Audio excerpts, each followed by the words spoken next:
Ustadz Ustadzah, apakah share screen saya bisa terlihat di screen panjenengan semua?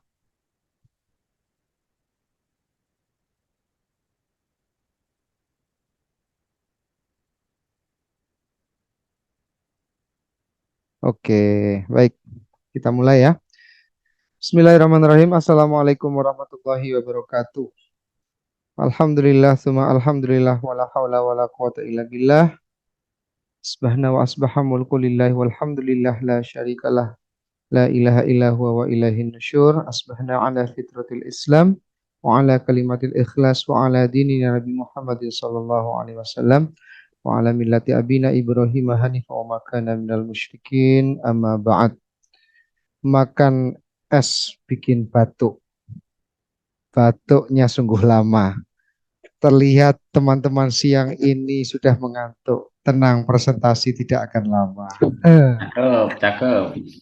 Dari jauh lihat si Rosi. Si Rosi menyapa Mas Tio. Beri kesempatan saya presentasi, harap dengarkan, janganlah loyo. Saudara yang saya muliakan, bersyukur sekali saya memiliki saudara, saudari seperti panjenengan ya, seiman semuslim.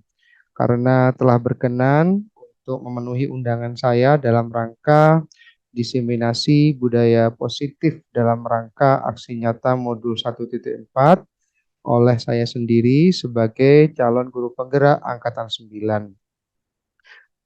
Semoga kehadiran panjenengan di sini eh, beramal baik dan dinilai pahala oleh Subhanahu wa taala, dan saya tulus mendoakan semoga nanti ketika di masa depan panjenengan membutuhkan bantuan, maka insya Allah tangan-tangannya Allah yang akan membantu panjenengan, karena hari ini panjenengan semua telah membantu memudahkan pekerjaan saya. Saya mencintai panjenengan semua karena Allah. Salawat dan salam semoga selalu tercurahkan kepada junjungan kita Nabi besar Muhammad Sallallahu Alaihi Wasallam beserta para keluarganya, para saudaranya, dan para umatnya hingga akhir zaman. Semoga kita semua yang ada di sini menjadi golongan umatnya Nabi Muhammad yang mendapatkan naungannya di akhirat kelak. Uh, Asatidah rahimakumullah, sekali lagi seperti yang saya sampaikan bahwa acara pada siang hari ini bertajuk diseminasi budaya positif. Seperti apa sih budaya positif itu? Kemudian apa latar belakang diadakannya acara diseminasi ini? Untuk itu mohon izin sebelumnya saya ingin berbagi kepada panjenengan semua tentang tugas saya pada siang hari ini. Eh sekedar. Jadi buat ustadz-ustadzah yang masih belum mengikuti CGP ya, PGP, Pendidikan Guru Penggerak, harapannya bisa mendapatkan gambaran. Oh seperti ini loh, asiknya, serunya mengikuti guru penggerak. Guru alur em, kegiatan pada siang hari ini itu sebenarnya adalah kegiatan aksi nyata, merupakan eh, rangkaian puncak dari alur merdeka, mulai dari diri sendiri, kemudian eksplorasi konsep, kemudian ruang kolaborasi, kemudian diskusi ruang kolaborasi, kemudian elaborasi pemahaman, kemudian K-nya itu eh, em, lupa saya, tapi A-nya itu adalah aksi nyata. Aksi nyata berikut adalah ketentuan dari tugas saya pada aksi nyata pada kesempatan kali ini. Jadi Anda itu maksudnya saya ya, saya mendapatkan waktu 4 minggu, sudah terhitung dari 2 minggu yang lalu sejak tugas ini diberikan oleh fasilitator saya untuk menjalankan dua hal, yaitu mengimplementasikan konsep dalam budaya positif di lingkungan kelas saya sesuai dengan yang dibuat di koneksi antar materi. Ini dia K-nya tadi itu adalah koneksi antar materi, kawan. Kemudian membagikan pemahaman dan pengalaman dan menerapkannya kepada rekan-rekan saya, dalam hal ini panjenengan semua yang sudah rawuh di kesempatan kali ini. Sepanjang proses penerapan, saya akan mendokumentasikan proses yang terjadi, terutama pada tahapan-tahapan yang saya anggap penting. Dokumentasi yang berupa foto atau video dapat ditunjukkan saat sesi berbagi. Alhamdulillah tadi sudah saya mulai screen recordingnya. Harapannya sesuai dengan ketentuan dari fasilitator saya, yaitu minimal 60 menit kita akan bersama di ruang ini, belajar berbagi bersama tentang pengalaman baik berkaitan dengan budaya positif yang ada di sekolah kita. Ada dua mode ya. Saya memilih mode yang pertama, satu saja, mode luring, mode daring, maaf. Yang kedua, melalui webinar kecil, em, dapat mengundang minimal 10 orang peserta. Alhamdulillah, saya ditempatkan sama Allah di tempat yang luar biasa. Ada 16 saudara-saudara saya, rekan-rekan guru yang berkenan hadir. Tidak hanya guru, tetapi juga saya mengundang tenaga kependidikan ya. Tadi ada Ustazah Sabta juga yang sudah rawuh. Matur nuwun Ustazah Sabta, beliau adalah sebagai laboran dan administrasi tata usaha di sekolah kita. Harapannya nanti bukan hanya guru, tapi Tendik dan semua stakeholder yang ada di sekolah dapat menerapkan budaya positif ini dan bisa menelurkan generasi-generasi yang berakhlakul karimah dan um, ber berprestasi akademik optimal. Dalam sesi ini saya akan membagikan dua hal satu-satunya. Pemahaman saya tentang konsep-konsep kunci dalam modul budaya positif, ada paradigma belajar, ada disiplin positif, motivasi perilaku manusia, kebutuhan dasar, posisi kontrol restitusi, keyakinan kelas, dan segitiga restitusi. Wah, apa itu? Ya, nanti kita belajar bareng-bareng. Pengalaman dan pembelajaran yang saya dapatkan menerapkan konsep-konsep kunci tersebut baik di kelas maupun di rumah saya. Rekam, unggah ke kanal YouTube, kirimkan tautan video, screenshot dan sebagainya, memperhatikan rubrik penilaian aksi nyata. Nah, sebelum saya ke rubrik nanti, saya cerita dulu nih, nanti bukan hanya wawasan tentang budaya positif, bukan tentang konsep-konsep kunci saja, tapi saya akan berbagi tentang pengalaman baik saya dalam menerapkan budaya positif, baik di kelas maupun di lingkungan rumah saya, atau bahkan saya sebagai eh, anggota sosial, apa namanya, bagian dari society atau komunitas sosial yang ada di sekitar lingkungan saya. Semoga nanti bisa memberikan gambaran bahwa budaya positif itu penting dan budaya positif itu memang seyogyanya bisa kita tularkan ke anak-anak didik kita. Baik, saudara, ini loh rubrik penilaiannya ini dari kegiatan pada siang hari ini. Harapannya saya nanti terlihat sangat memahami seluruh konsep terkait budaya positif. Nanti Ustadz Ustadzah nih yang menilai saya. Oh, ternyata Pak Imron kurang paham. Oh, ternyata sudah paham. Setiap penjelasan disertai contoh yang kontekstual dengan daerahnya. Kita ada di Surabaya, ya berarti nanti contohnya pasti beda dong dengan sekolah yang ada di Medan. Beda dengan sekolah yang ada di Banyuwangi dan sebagainya. Kemudian pengalaman penerapan, saya diharapkan membagikan implementasi yang sudah dilakukan dengan detail. Penjelasan bagian ini dilengkapi dengan merespon murid, merefleksi CGP, yaitu saya, dan rencana perbaikan untuk implementasi ke depan. Dalam penyampaian, saya sangat siap, percaya diri, memaparkan, tidak terburu-buru. Ini semoga gaya bicara saya sudah nampak tidak terburu-buru ya.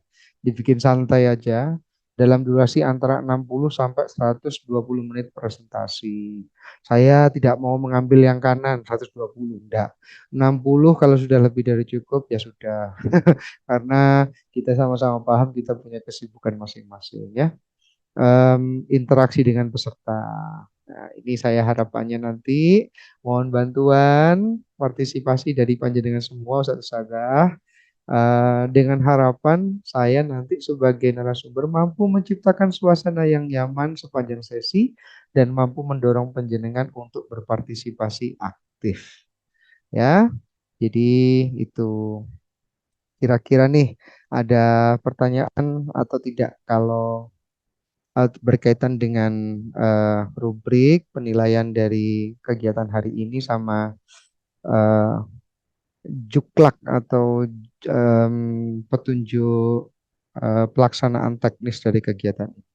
Sekiranya kalau sudah tidak ada, izinkan saya untuk em, menyampaikan materinya. Wah, di sini ada partisipan pertama yang sudah aktif. Matur sembah nuwun Sada Lilis. Tadi K-nya itu sempat ngeblank ya. Ternyata K-nya itu koneksi antar materi. Matur nuwun Sada Lilis sudah diingatkan. Em, Bismillah, nggih. Baik, dengan harapan semoga acara ini bisa berjalan lancar hingga akhir, kita awali dengan bacaan basmalah. Bismillahirrahmanirrahim. Bismillahirrahmanirrahim. Saya mulai ya. Baik. Diseminasi budaya positif, saudara. Ya, apa sih sebenarnya budaya positif itu? Yuk kita lihat yuk. Budaya positif itu dari modul yang saya baca di LMS adalah perwujudan dari nilai-nilai atau keyakinan universal yang sudah diterapkan di sekolah kita. Budaya positif diyakini mampu menciptakan kolaborasi antar warga sekolah, orang tua murid, dan jika terlaksana dengan baik akan memunculkan serta mengembangkan nilai-nilai positif yang dimiliki oleh murid kita. Dan harapannya akan menciptakan pribadi-pribadi yang berkualitas dan berkarakter sesuai dengan profil pelajar Pancasila. Pada slide ini, ada yang mau berbagi dengan saya, budaya positif apa saja sih yang sudah kita laksanakan sehari-hari di sekolah? Saya mau mengundang Ustazah Sofi untuk berpartisipasi. Ustazah Sofi, panjenengan sudah menjadi guru di Al-Hikmah ini, kan terhitung baru ya, mulai dari tahun ajaran ini ya. Halo Ustazah Sofi. Halo, oke. Ini selama kurang lebih eh, hampir em, seperempat, sudah lewat dari seperempat tahun ajaran ya. Sudah mau mendekati satu semester di mendapat amanah di Al-Hikmah ini. Iya. Sebagai guru yang relatif baru, Ustazah Sofi merasakan budaya positif apa yang ada di sekolah kita, Ustazah? Oke, budaya positif di sekolah kita di SMA Asma ini alhamdulillah sangat-sangat banyak. Tapi kalau misalkan saya bisa memberikan salah satu contohnya yaitu kita setiap pagi itu melakukan briefing dan juga tilawah Al-Quran bersama-sama. Menurut saya itu sangat-sangatlah positif karena dengan briefing itu kita bisa jadi eh, evaluasi kita bersama ke depannya agar lebih baik. Masya Allah. Tepuk tangan dong buat Ustazah Sofi. Terima kasih Ustazah Sofi. Ya, Ya. biasanya itu kalau em, guru baru atau guru yang relatif belum lama itu kan kadang apa ya budaya positif ya. Tapi saking banyaknya budaya positif di sekolah kita sampai Ustazah Sofi yang baru mendapat amanah di sini itu sekitar 4-5 bulan itu sudah paham.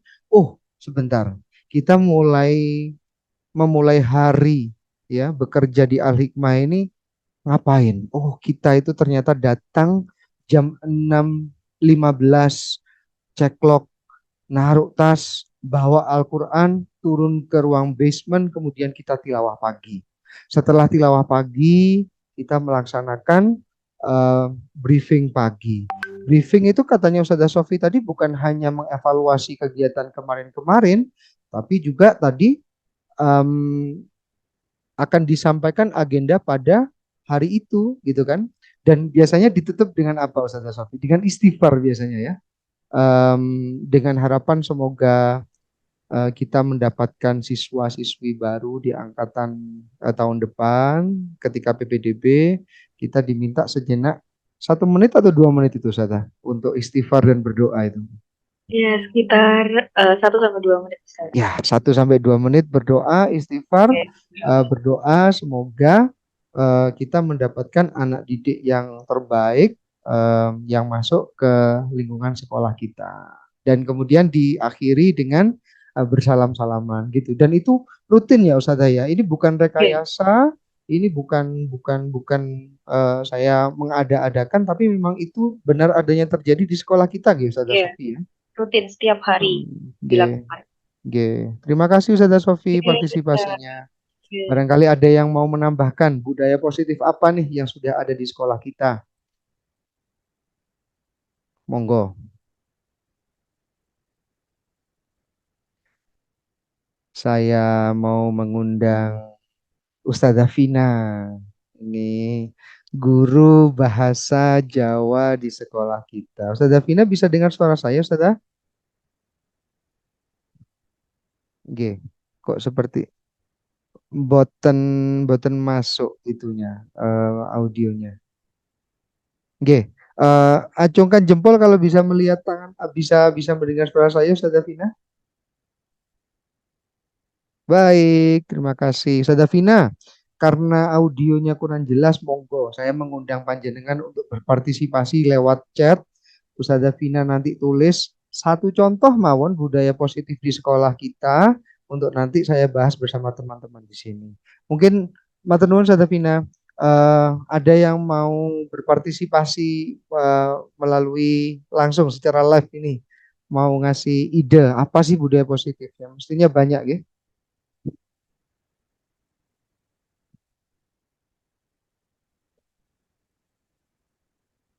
Ustazah Putri bisa mendengar suara saya, Ustazah Putri? Saged Ustaz. Masya Allah, Ustazah. Budaya Nggih. positif apa nih Ustazah di sekolah kita yang Ustazah Putri ngerti? Oke. Saya itu sangat senang kekeluargaan di Al-Hikmah Ustaz.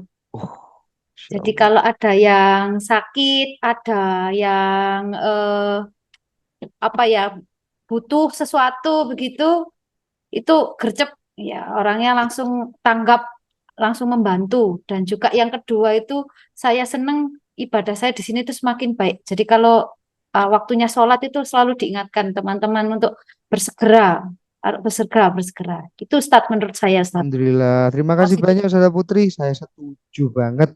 Saya setuju sekali. Ya, saya masih ingat benar 2014 anak saya itu didiagnosa leukemia. Dan semua ustadz-ustadzah itu gercep, nggak cuma ustadz-ustadzah, wali murid juga gercep sambang ke anak saya. Pada waktu itu saya ingat saya 1 bulan nginep di rumah sakit Dokter Sutomo ngopeni anak-anak. Dan saya ingat kemarin ketika Ustazah Putri juga lahiran, sempat itu ya kita kita juga Iya apa Ustaz. namanya Terharu meng- saya tuh Masya Allah. terharu, Masya Allah. Makasih Ustazah Putri atas pengingatnya bahwa kita di sini itu sudah menganggap saudara ya satu sama lain. Ini ada Ustazah Vina ini. Makasih partisipasinya Ustazah Vina. 5S, mantap jiwa ya. 5S itu setiap hari kita kita aplikasikan. Salam, senyum, sapa, sopan dan santun ya. Setiap hari kita itu ada piket, datang di lebih awal jam 6:05, kemudian berdiri di depan lobi menyambut anak-anak kita yang datang, turun dari sepeda motor, parkir, turun dari mobil, kemudian masuk ke lobi. Assalamualaikum Ustadz. Waalaikumsalam anak soleh. Waalaikumsalam anak solihah. Itu sudah merupakan budaya yang positif. Tentunya masih banyak lagi. Kita akan lanjut dulu ke slide selanjutnya. Nah, sekarang berkaitan dengan perubahan paradigma baru. Satu saja, tahu nggak sih bahwa setelah saya belajar di pendidikan guru penggerak ini ada banyak hal yang menurut saya itu sudah benar gitu ya. Ternyata saya itu tidak tahu apa-apa Ustaz saya ya. Yang saya rasa itu yang saya yakini sudah tepat. Ternyata itu dari teori masih ternyata masih kurang tepat. Nih saya bacakan dulu ya perubahan paradigma baru. Seperti apa sih bahwa sebenarnya perubahan paradigma baru itu adalah perubahan dari stimulus respon menjadi teori kontrol. Pada stimulus respon kebutuhan semua orang sama, semua orang melihat hal yang sama, Guru mencoba mengubah murid agar berpandangan sama dengan guru. Perilaku buruk siswa dilihat dari sebuah kesalahan. Guru bisa mengontrol murid dan model berpikir menang kalah.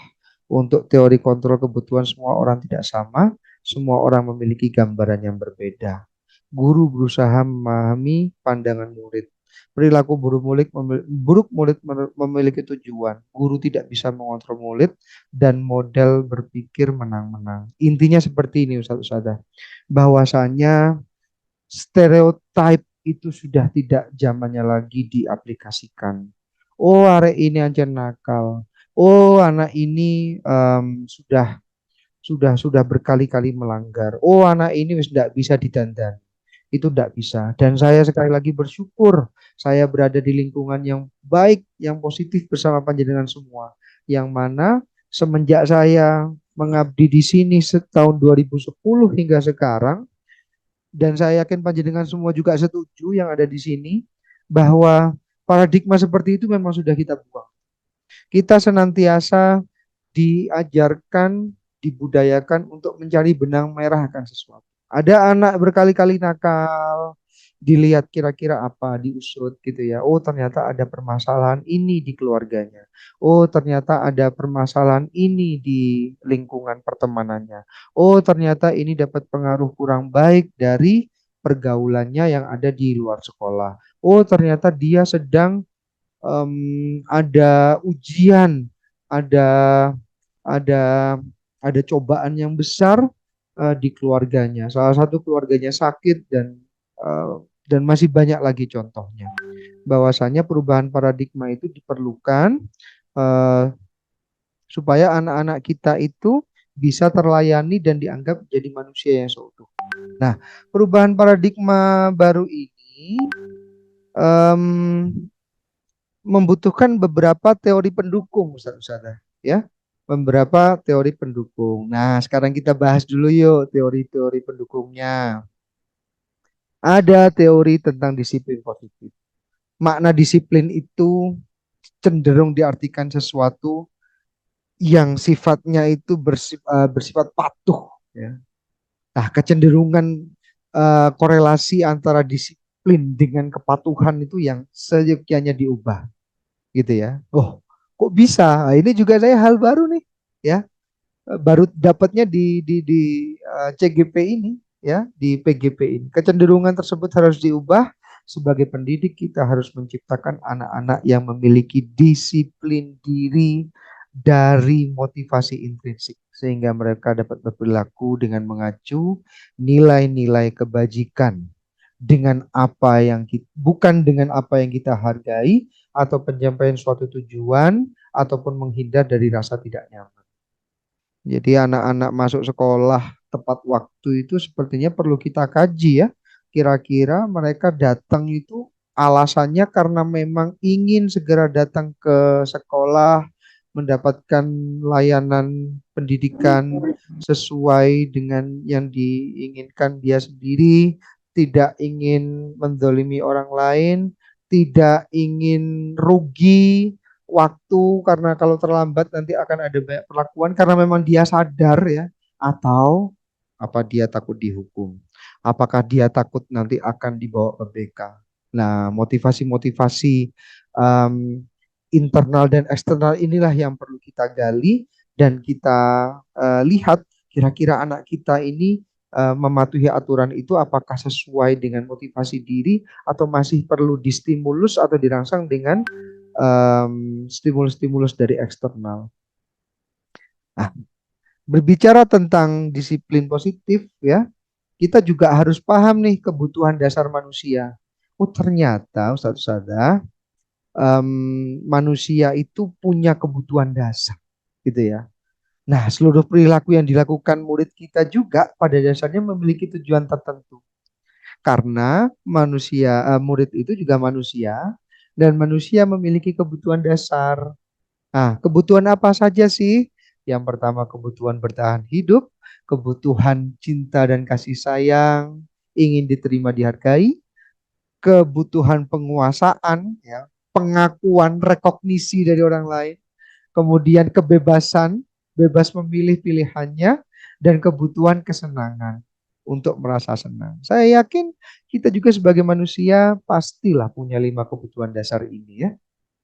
Baik, kita lanjut dulu. Nah, ini juga berbanding lurus dengan teori pendukung selanjutnya, yaitu teori motivasi perilaku manusia. Tadi sempat dibahas ya, disinggung sedikit tentang intrinsik sama ekstrinsik ya, internal dan eksternal. Ini yang pertama ini kira-kira eksternal atau internal? Pasti internal. Sorry, pasti eksternal. Kalau gini, gampangnya eksternal itu kalau murid itu bertanya gini, apa yang akan terjadi bila saya nggak melakukan? Ya, apa ya? Aku dapat apa ya kalau aku nggak ngelakuin? Dapat hukuman kah? Dapat denda kah? Nah, itu berarti masih eksternal. Nah, ada lagi nih ya teori motivasi perilaku yang kedua, mendapatkan imbalan atau penghargaan. Kalau siswanya itu tanya apa yang saya dapatkan bila saya melakukan, nah itu berarti teori motivasi untuk mendapatkan imbalan atau penghargaan.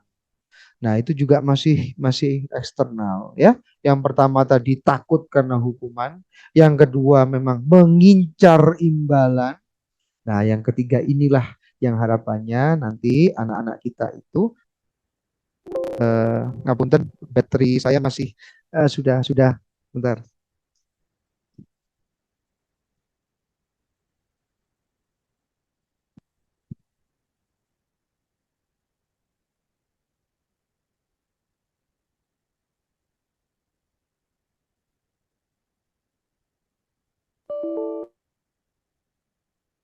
A few moments later.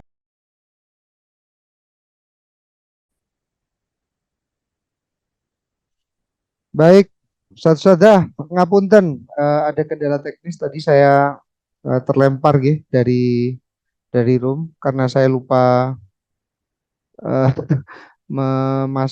memencet apa namanya memasang chargernya. Baik, kita lanjutkan ya. Mohon izin saya share screen lagi. Tadi sudah sampai di sini ya. Jadi ngobrol tentang teori motivasi perilaku, yang pertama menghindari hukuman, kemudian yang kedua mendapatkan imbalan, dan keduanya itu masih motivasi eksternal ya. Kemudian yang ketiga harapannya inilah yang nanti akan menjadi goal kita sebagai seorang, bahwa anak itu menjadi orang yang merdeka, inginkan dan menghargai diri sendiri sesuai dengan nilai-nilai yang mereka percaya. Jadi pertanyaan pemantiknya nanti di anak-anak akan menjadi orang seperti apa nanti saya kalau saya melakukannya. Nah ini sudah masuk ke motivasi internal. Nah sebenarnya definisi motivasi itu apa sih? Definisi motivasi itu dorongan yang timbul pada diri seseorang secara sadar atau tidak sadar untuk melakukan suatu tindakan atau tujuan tertentu. Nah, motivasi eksternal contohnya karena takut, menghindar hukuman, atau mendapatkan penghargaan. Sementara motivasi internal itu melakukan kedisiplinan karena sadar akan nilai-nilai kebajikan dalam dirinya. Nah, itu tadi teori-teori pendukung yang ada di budaya disiplin positif. Sebelum masuk ke berbagi tentang yang saya alami ya, yang saya laksanakan di dalam kehidupan saya sehari-hari, saya mau membahas tentang studi kasus nih, ya. Oh, mohon maaf, ternyata sebelum studi kasus masih ada yang lain, ya, tentang restitusi. Ya, restitusi apa tuh restitusi itu? Makanan apa sih restitusi itu? Coba saya coba share screen ya. Kalau saya share screen seperti ini bisa terlihat atau boten? Eh, bisa nggih? Sudah bentuk share screen ya. Baik. Nah, saya perkenalkan panjenengan semua kepada restitusi. Ya, restitusi itu apa sih? Saya jelaskan dulu. Proses menciptakan kondisi bagi murid untuk memperbaiki kesalahan sehingga mereka bisa kembali kepada kelompok mereka dengan karakter yang lebih kuat. Nah, ciri-ciri restitusi itu apa? Menguatkan anak-anak kita, fokus pada solusi, fokus pada karakter, bukan pada tindakan. Bukan menebus kesalahan, tetapi belajar dari kesalahan.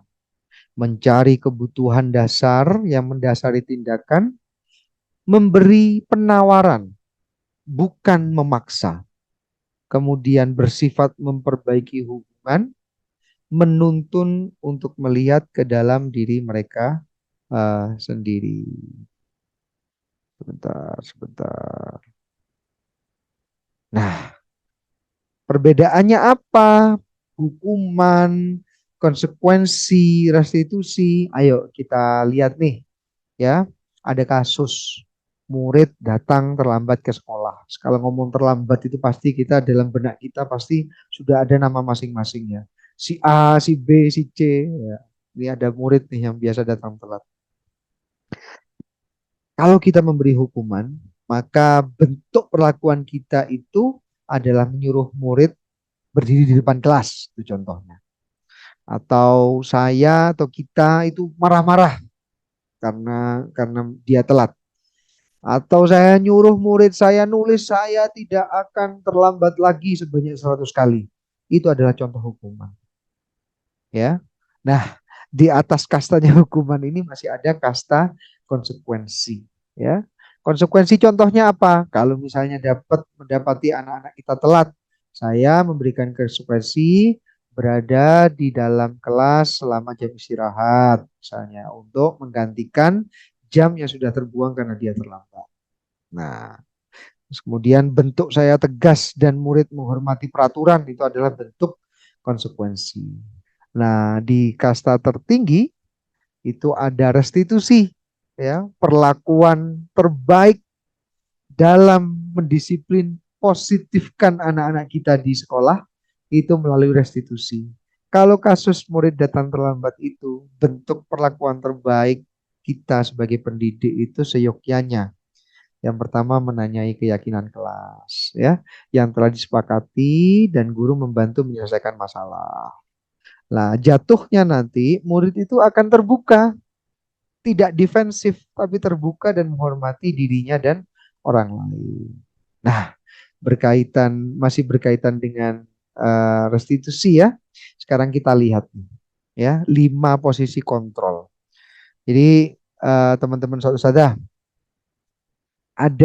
ternyata ada 5 jenis posisi kontrol kita kalau kita itu ingin mendisiplinkan anak-anak kita.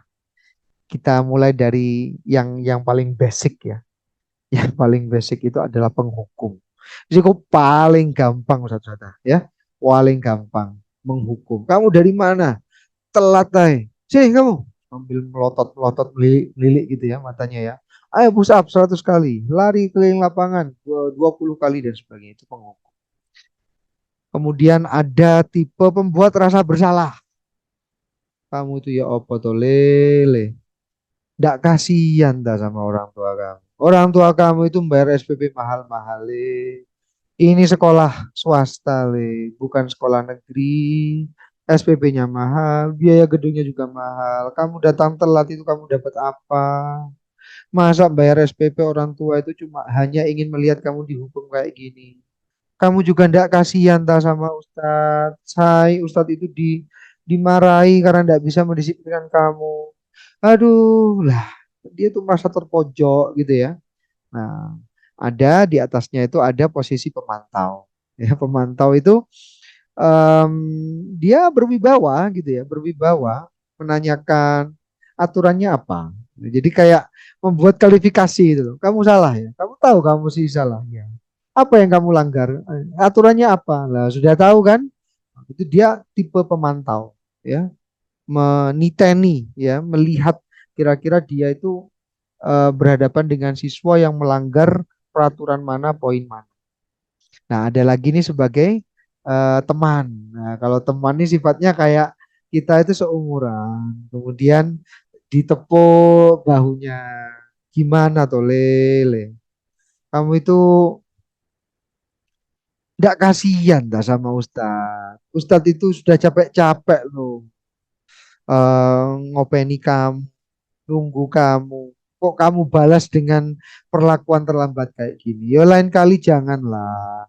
Kalau Ustadz itu bisa memberikan sesuatu yang baik, ya harapannya kamu bisa memberikan sesuatu baik sama Ustadz. Kita harus mutual.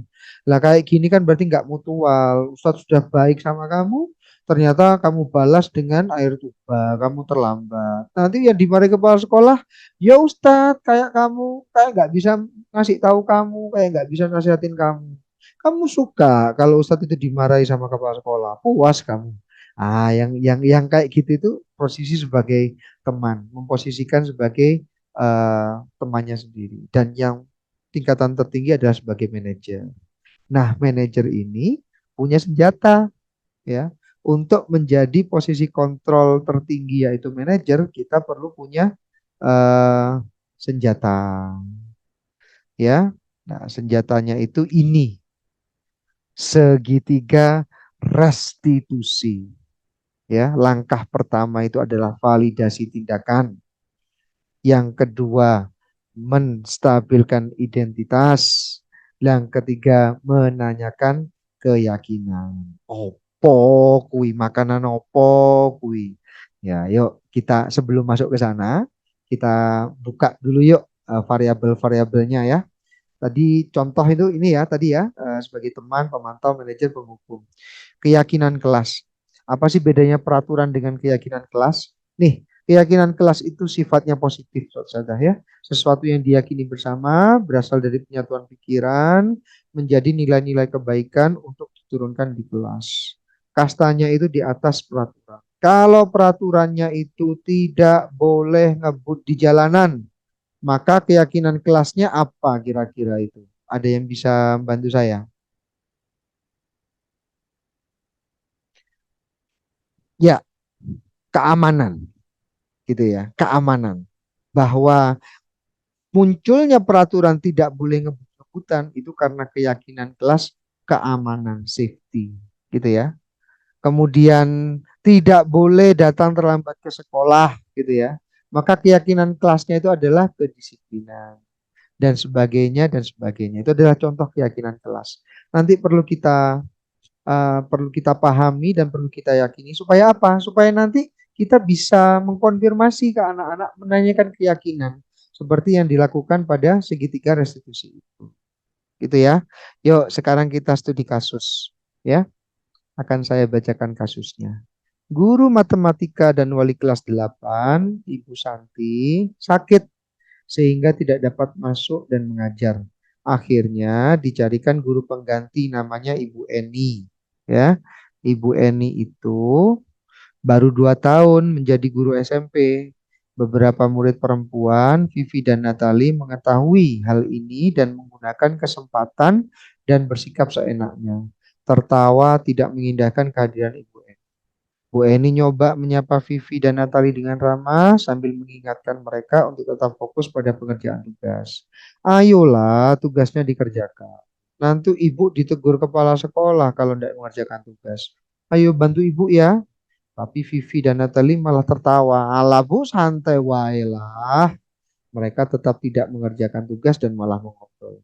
Keesokan harinya, Ibu Santi memanggil Vivi dan Natali. Ibu Santi itu yang sakit tadi ya, sudah sehat sekarang dan memanggil kedua anak tadi menanyakan tentang laporan dari Ibu Eni. Bu Eni sebagai guru infal ngelapor sama Bu Santi, ini loh Bu, seperti ini, seperti itu. Nah, Bu Santi ini menanyakan apakah mereka bersedia melakukan, memperbaiki permasalahan yang ada. Vivi dan Natalie sempat ragu dan membela diri, namun pada akhirnya mengatakan akan meminta maaf. Ibu Santi menganggap bahwa tindakan itu boleh saja dilakukan bila mereka bersungguh-sungguh dan ingin meminta maaf. Namun Ibu Santi menanyakan kembali apa yang mereka bisa lakukan untuk menggantikan rasa tidak dihormati Ibu Santi. Akhirnya Vivi dan Natali menjawab, mengakui bahwa perilaku mereka tidak sesuai dengan keyakinan kelas, yaitu saling menghormati gitu ya. Melanjutkan lagi Ibu Santi, apa yang akan mereka lakukan untuk memperbaiki masalah. apakah ada gagasan? Nah, kemudian Natali dan Vivi mengusulkan gimana kalau kita mengadakan sebuah diskusi kelompok dengan teman-teman sekolahnya. Tema yang mereka pilih adalah penerapan keyakinan kelas, terutama tentang sikap saling menghormati dan bagaimana penerapannya. Kemudian juga ditawarkan kepada Bu Eni, Bu Santi, em, gimana kalau nanti kalau misalnya Bu Santi nggak bisa masuk lagi, Bu Eni aja yang ngajar. Itu adalah bentuk dari perlakuan studi kasus ini. Nah, nih sebelum saya masuk ke pembahasan ya, sebelum saya masuk ke pembahasan ini, saya mau tanya ke Ustazah Lilis. Ustazah Lilis bisa mendengar suara saya? Oke, bisa Ustaz. Oke. Ustazah Lilis, setelah saya menjelaskan tentang restitusi, kira-kira langkah restitusi apa saja yang nampak di kasus ini, Ustazah Lilis? Oke, mohon izin Pak Imran, Imran. Untuk langkah restitusi yang dilakukan oleh Bu Santi, Santi. Bu Santi itu menurut saya adalah seorang manajer. Kemudian untuk Bu Eni itu sebagai posisi kontrolnya sebagai teman. Begitu kira-kira karena yang saya soroti di situ Ibu Santi mencoba untuk mengajak Vivi dan Natali mengingat-ingat apa yang sudah dilakukan kepada Bu Eni, kemudian bagaimana proses keyakinan kelas yang sudah disepakati dan problem solving yang akan dilakukan Vivi dan Natali. Sedangkan Ibu Eni ada kalimat tidak kasihan dengan ibu dan lain sebagainya, nanti ada kepala sekolah dan seterusnya, atau iya membuat rasa bersalah atau teman kalau tidak salah seperti itu Pak Imran. Baik, Jadi luar biasa. Ya itu Allah. yang mungkin bisa saya sampaikan. J. Sekarang pertanyaan selanjutnya Ustazah. Kira-kira menurut panjenengan apakah restitusinya sesuai sebagian atau tidak sesuai semua? Belum sepenuhnya sesuai Ustaz. Yang belum sepenuhnya sesuai itu kayaknya Bu Eni ya, yang sebagai teman tadi ya. Iya betul. Kayaknya yang Bu Santi tadi sudah bagus kayaknya Ustazah ya. Dia sebagai manajer soalnya ya. Sudah keren. Ya, ini Sudah keren. saya yakin semua di sini yang jawab ini ya juga posisi kontrol seorang manajer ini. Terima kasih Ustazah Lilis atas partisipasinya ya. Luar biasa apa yang disampaikan oleh Ustazah Lilis. Sekarang kita cek ya dari analisis yang saya coba sampaikan. Ternyata benar bahwa langkah restitusi yang diambil itu adalah sebagai seorang manajer. Karena apa?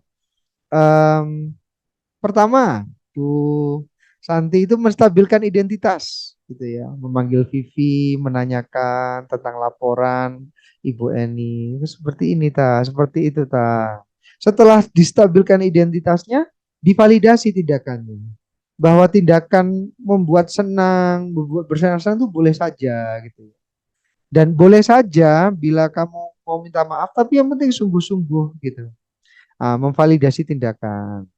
Kemudian yang terakhir menanyakan keyakinan. Karena walaupun tidak ditanyakan secara eksplisit, Vivi maupun Natali itu sadar bahwa perilaku mereka tidak sesuai dengan keyakinan kelas. Gitu loh. Dan yang hebatnya lagi Bu Santi mengambil posisi kontrol sebagai seorang manajer, menanyakan solusi kepada mereka berdua, apa solusi kalian untuk memperbaiki masalah tersebut. Nah, ini restitusi yang dilakukan ya. Nah, itu tadi. Nah, sementara yang disampaikan saudara Lilis mengambil posisi teman, nampak dari kata-katanya yang persuasif. Nah, seperti itu. Nah, itu contoh kasus dari sebagian banyak kasus yang bisa kita temui di kehidupan kita sebagai seorang guru, terutama di sekolah kita tercinta, Ustazah. Nah, Sebelum saya mau berbagi hal baik tentang pengalaman saya yang ada di sekolah maupun di lingkungan luar sekolah, adakah pertanyaan atau hal yang perlu didiskusikan sampai di sini? Sada Endah aman? Apa ada yang perlu Enggak harus pertanyaan ya, mau ngasih eh, apa namanya komen positif atau mengapresiasi teman-teman yang sudah berpartisipasi juga boleh. Monggo, saya mengundang teman-teman ustadz-ustadzah untuk terlibat aktif di diskusi ini. Monggo, kiranya ada yang perlu didiskusikan.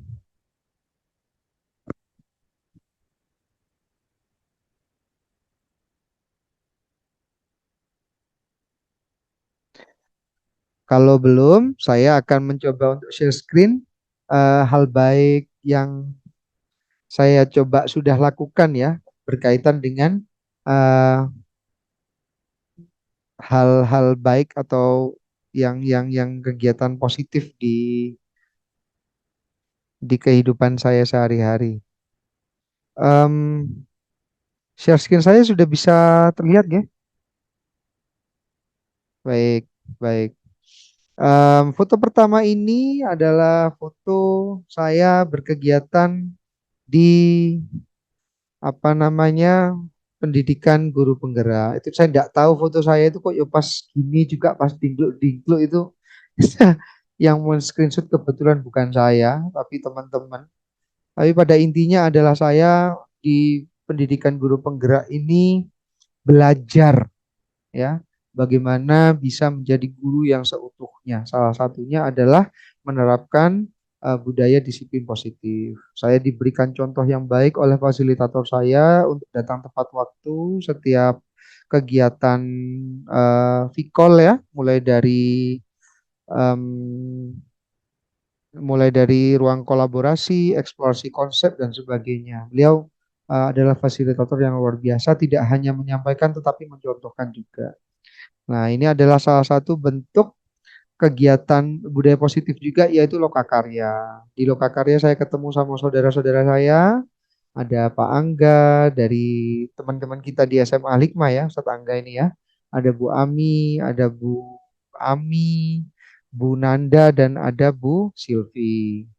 Ini mereka semua adalah CGP hebat. Dan di kegiatan CGP ini juga kita melakukan PI pendampingan individu.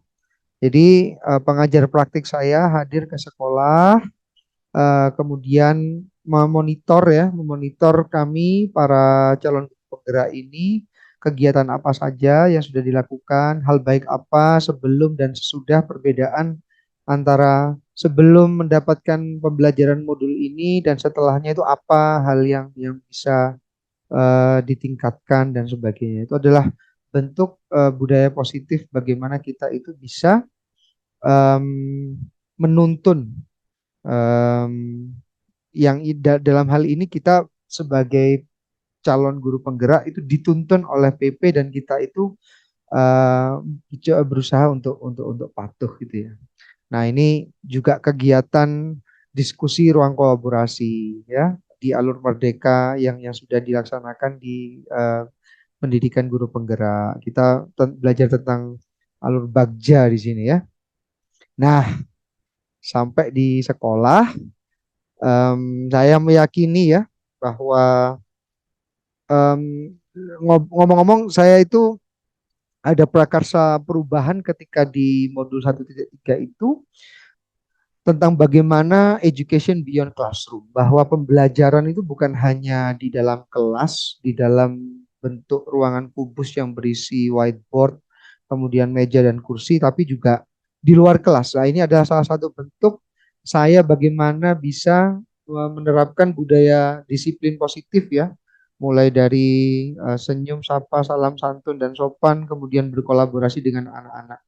Ceritanya ini di foto ini jenengan sudah paham ya bahwa ada kegiatan gala merta. Gala merta itu kelas meeting intinya kalau bahasa umumnya.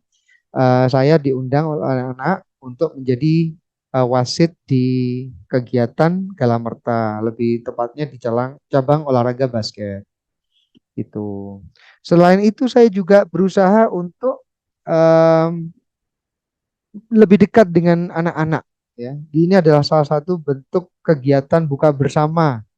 Jadi budaya positif di sekolah kita sudah sama-sama paham ya. Ada kegiatan puasa Senin Kamis dan biasanya ada beberapa kelas yang punya prakarsa untuk buka bersama di sekolah. Nah, ini saya memenuhi undangan kelasnya Ustadz Azhar di kelas 10.1 karena kebetulan saya juga adalah mitra wali kelas di kelas 10.1.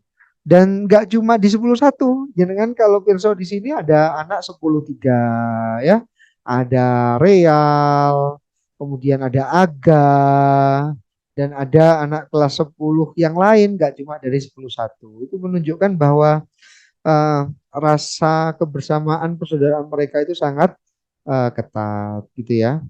Nah, di sini saya em, di gambar ini itu adalah Faiha ya, anaknya Ustazah Lilis, Ustazah Sulis, maaf, Ustazah Sulis, anak 10.8. Ini dia berpartisipasi di lomba SMA Award sebagai storyteller dan saya dan Ustazah Heni pada waktu itu membimbing menuntun yang bersangkutan ya Mbak Faiha untuk ikut secara aktif berpartisipasi di lomba yang diadakan oleh Dinas.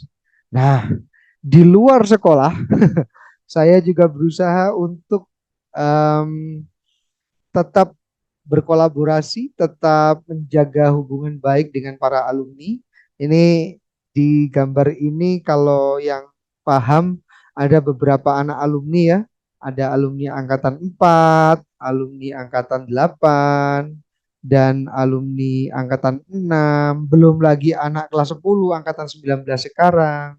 Nah, itu saya mencoba untuk bagaimana bisa membangun kedekatan karena seperti yang disampaikan tadi, budaya positif itu tidak hanya melulu untuk guru dan murid, tetapi seluruh lapisan masyarakat dan stakeholder yang ada di sekolah, mulai dari wali murid, wali kelas, guru, siswa, cleaning service, dan termasuk juga alumni. Untuk itu, harapan saya dengan ini budaya positif ini bisa terjalin. Nah, ini adalah contoh penerapan keyakinan kelas yang saya laksanakan di dalam kelas, ya. Di dalam kelas itu sebagai mitra wali kelas, saya mencoba mendiskusikan, ya, mencoba untuk mentafsirkan aturan-aturan baik aturan sekolah maupun aturan di dalam kelas yang nanti bisa diubah, ditransformasikan menjadi keyakinan kelas, ya, diubah menjadi kalimat-kalimat positif yang untuk kemudian menjadi keyakinan dan kesepakatan kelas supaya nanti ada disiplin positif yang muncul, supaya mereka itu melakukan hal baik bukan karena mematuhi aturan, tapi mereka sadar bahwa ini perlu saya lakukan, bahwa ini bisa membentuk saya menjadi pribadi yang lebih baik. Nah, itu adalah bentuk rumusan bagaimana kita merumuskan keyakinan kelas. Dan di gambar yang terakhir, mohon izin saya berbagi kegiatan di luar sekolah, ya. Kalau di sini saya berperan di sekolah ini saya berperan sebagai stakeholder sebagai seorang guru ya. Kalau di foto ini di gambar ini saya berperan sebagai wali murid di sekolah anak saya. Jadi kebetulan saya mendapatkan amanah sebagai ketua komite di sekolah anak saya di SDIT Insan Kamil. Nah, disitulah saya mencoba untuk meletakkan nilai-nilai baik, bagaimana saya bisa menerjemahkan aturan-aturan yang ada di sekolah SD anak saya menjadi bentuk sebuah keyakinan kelas. Di foto ini saya bersama para pengurus komite ya, di sebelah saya itu adalah wakil komite dan di belakang itu adalah badan pengurus harian komite di sekolah anak saya. Kita mencoba untuk merumuskan bagaimana aturan-aturan yang sudah ada di yayasan maupun di sekolah anak saya itu bisa diterjemahkan menjadi keyakinan-keyakinan yang harapannya nanti bukan hanya dipatuhi tetapi juga diyakini Dan karena kita berperan sebagai wali murid, orang tua di situ, harapannya sebelum ini tersampaikan ke anak-anak, ke siswa, ke guru, kita sebagai orang tua, ya, guru di rumah, ya, orang tua biologis dari anak-anak kita itu sudah menerapkan terlebih dahulu, gitu. Tidak hanya meyakini, menyepakati, tapi juga melakukan dulu, gitu. Sehingga kita bisa menjadi teladan. Kalau kita sudah bisa memberikan teladan kepada anak-anak kita benar-benar yakin apa yang kita lakukan itu hal baik. Anak-anak sebagai pemantau yang handal, observer yang cemerlang, ya, yang sebenarnya tidak butuh nasihat, mereka itu sudah memantau gerak-gerik kita baik di rumah, ya, terutama di rumah. Makannya apakah duduk, minumnya apakah berdiri, sholatnya apakah tepat waktu, sholatnya sholat wajib rawatib itu apakah berjamaah ke masjid atau di rumah. Anak-anak itu melihat, menyaksikan dan memantau bahwa teladan itu 1000 kali lebih efektif dan efisien daripada nasihat, gitu loh. Jadi teladan itu sekali lagi lebih sakti daripada nasihat. Nah, inilah yang harapannya bisa saya diseminasikan kepada panjenengan semua. Bukan berarti saya sudah baik, tapi mungkin harapannya setelah saya bisa berbagi hal baik seperti ini, ada masukan untuk saya ke depannya supaya saya bisa lebih baik lagi, dan ada hal yang bersama-sama kita pelajari pada kesempatan kali ini. Mohon izin saya ingin membacakan komen dari Ustadz Asmi. Masya Allah, terima kasih Ustadz Asmi atas partisipasinya. Sangat menginspirasi, tidak hanya berbudaya positif di sekolah, namun di luar sekolah Ustadz Imron sebagai pemrakarsa budaya positif perlu dilestarikan. Terima kasih Ustadz, mohon doanya semoga istiqomah. Saya yakin Ustadz Asmi juga tidak kalah hebatnya. Kalau saya masih proses belajar Ustadz. Mungkin yang lain ada yang perlu didiskusikan apa mboten?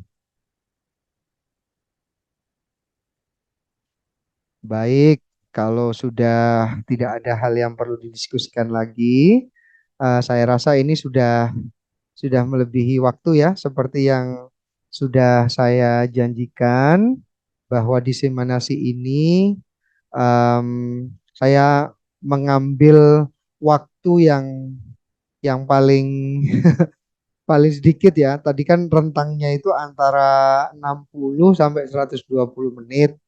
Saya ngambilnya yang 60 menit mawon, kan gitu kan. Jadi coba saya memberi kesempatan terakhir nih bagi teman-teman di sini, ustadz ustadzah yang berkenan untuk memberikan apapun, ya, entah itu masukan, entah itu testimoni, entah itu hal baik, entah itu nasihat bagi saya dan bagi semua.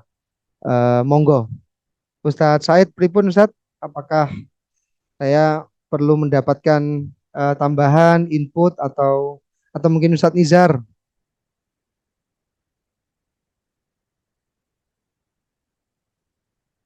Monggo Ustadz, barangkali ada hal baik yang perlu disampaikan atau nasihat untuk saya, saran, masukan ke depan supaya saya bisa berkolaborasi dengan seluruh warga sekolah untuk memunculkan budaya positif, merubah paradigma baru yang lebih baik.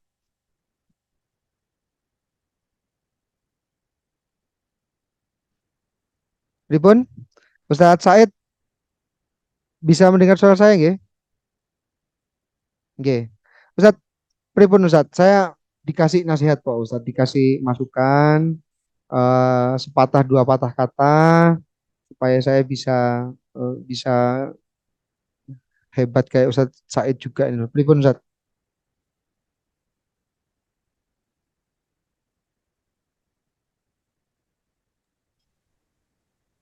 Baik Ustadz, Alhamdulillah terima kasih atas kesempatannya. Sebenarnya Ustadz Imron ini sudah lebih bagus dari saya, nggih. Dan saya di sini masih proses banyak belajar, dan dengan mengikuti acara seperti ini saya jadi lebih banyak belajar terkait dengan diseminasi budaya positif seperti itu, dan juga termasuk tadi ada kaitannya dengan cara pendekatan terhadap siswa, mulai dari yang paling rendah itu adalah menghukum. Nah, sedangkan saya yang di BK ini banyak inspirasi dari Ustadz Imron, ternyata ada cara-cara lain sebagaimana yang disampaikan tadi. Yang saya berkesan itu menyadarkan anak bahwa dia itu posisinya sedang bersalah dan biar anak itu berpikir solusinya terkait dengan dampak dari perilakunya dia yang tidak disiplin itu. Itu Ustadz, sangat menginspirasi. Terima kasih Ustadz Imron. Jazakallah khairan kasir. Assalamualaikum warahmatullahi wabarakatuh. Waalaikumsalam warahmatullahi wabarakatuh. Luar biasa Ustadz Said. Terima kasih banyak Ustadz atas motivasinya. Semoga kita semua yang ada di sini senantiasa bisa menerapkan hal baik yang sudah saya dapatkan di pendidikan guru penggerak, dan alhamdulillah pada kesempatan ini bisa berbagi hal baik ya kepada kita semua. Ini pembelajaran bagi saya pribadi dan kita semua bahwa kita itu sebagai seorang pendidik adalah pembelajar sepanjang hayat. Tidak ada ceritanya guru itu tidak belajar. Lama-lama kalau guru tidak belajar itu nanti jadi dukun ya Ustaz Said ya. Karena ada banyak hal baru yang kita pelajari. Luar biasa Ustaz Said, jazakallah khairan kasir. Saya mau mengundang satu terakhir ya sebagai penutup nih. Adakah hal baik, saran, masukan terkait dengan diseminasi budaya positif atau budaya positif yang sudah ada di sekolah kita tapi perlu kita tingkatkan atau apapun itulah. Ustazah Lilis ada masukan Ustazah? Penutup ini, closing ini. Luar biasa Ustadz, saya nanti diajarin cara jadi ketua komite aja. Ya, sarannya sungguh di luar nalar, tapi terima kasih Ustazah Lilis ya. Ya, saya belajarnya juga dari panjenengan Ustazah, dengan aspirasi saya juga. Matur sembah nuwun Ustazah Lilis. Baik, bagaimanapun juga waktulah yang telah yang harus memisahkan kita ya Ustazah ya.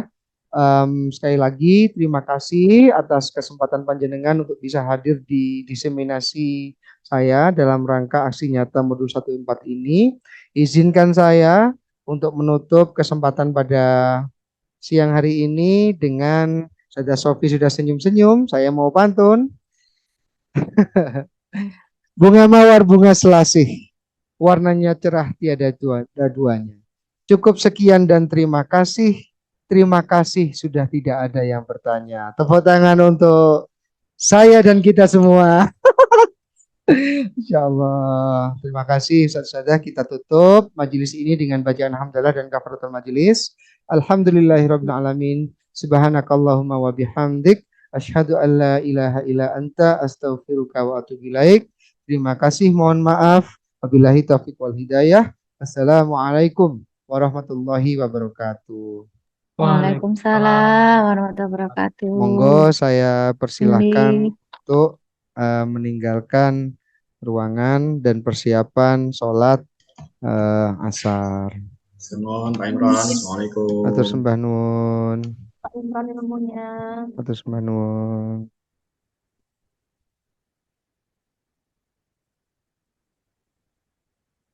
Matur sembah nuwun Ustazah.